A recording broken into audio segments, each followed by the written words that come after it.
Okay, so this is the Anker Zolo 140 watts with 3 C ports and 1 A port.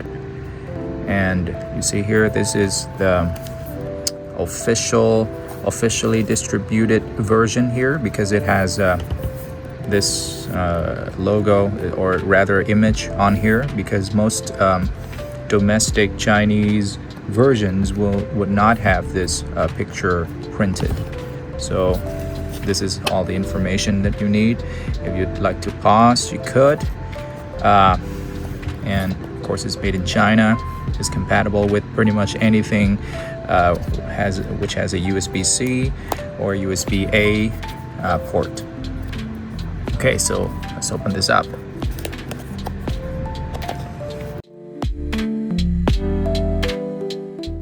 This is what we have. So I have, as you can see, the silver version. This is a silver version right here.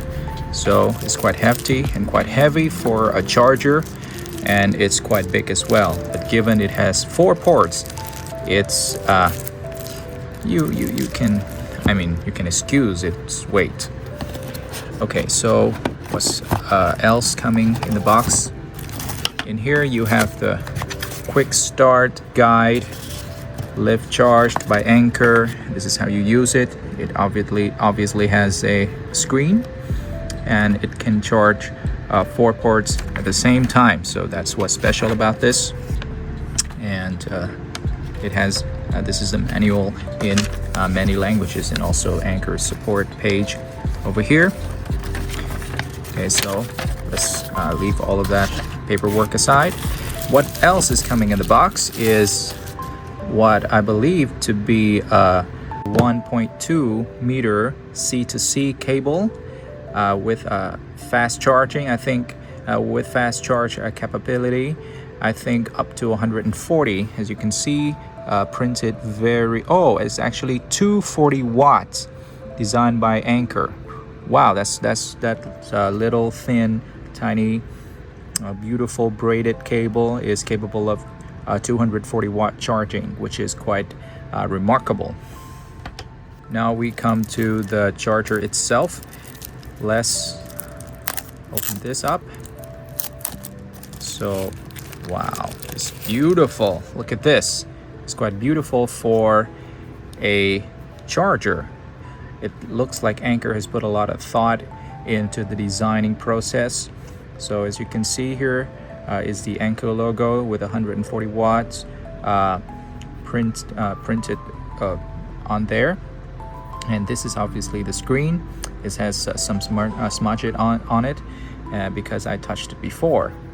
And these are your ports. So you have C1, C2, C3, and A1. This is supports max 140 watts. This is the same. This is maximum 40, and this is maximum 33 watts.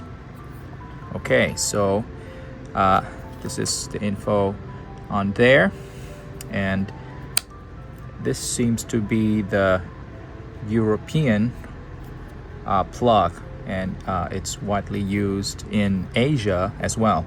And this is the screen, so we'll test it later. So as you can see here, I have 3 ports plugged in, and you see there's some bubbles on the screen, and that is because I have put a screen protector on it. Yes, this is the first time I've put a screen protector on a charger. Never done it before, and yes, I'd like to protect it from scratches. And I think it's extremely prone to scratches because I think it's made of plastic and not glass. And so hopefully the bubbles will go away. If you press and hold it, it will rotate, right? So it will rotate to 4 directions, right? So this is what I want right now. Okay, so apparently before I got the screen protector wrong, so I got the outside layer off, and now there's this thinner plastic PPF layer stuck on top of the screen, which looks way nicer than before. And so this is how it's been going. So right now the total wattage output is 25 watts. So what is plugged in right now is my Mac here, my iPad here, and my desk fan over here. And another tab will bring you, sorry, let's go back. So this is the main screen, the total output, and this is individual ports, how much power is drawn in each port. So as you can see here, my MacBook is now fully charged. C2 is the iPad, is currently charging, and a USB-A is taking only 1 watts. So that's 31, 22, 21, 16, that jumps back and forth. That's normal out of 140. So that's normal. And the temperature now is monitoring, which is excellent. And you can see here, this is a threshold where it will activate the cooling process. And the next tab will bring you to total operating time. So it's something similar to your mileage on your car.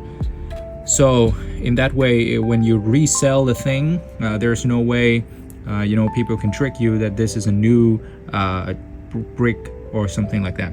And so this screen will only appear after 1 hour of use. And so this is all the information. As you can see here, that's everything there is to know about the info. And the screen doesn't stay on, it will go off after 60 seconds. And it looks like it's changing itself too. So there's one port missing over there. So far, I think it can get pretty hot while in full load, but that is normal and to be expected. And you have the temperature monitoring here, so there's nothing to worry about. And so that is the quick look at the Anker Zolo 140 watts. Please subscribe. Thank you.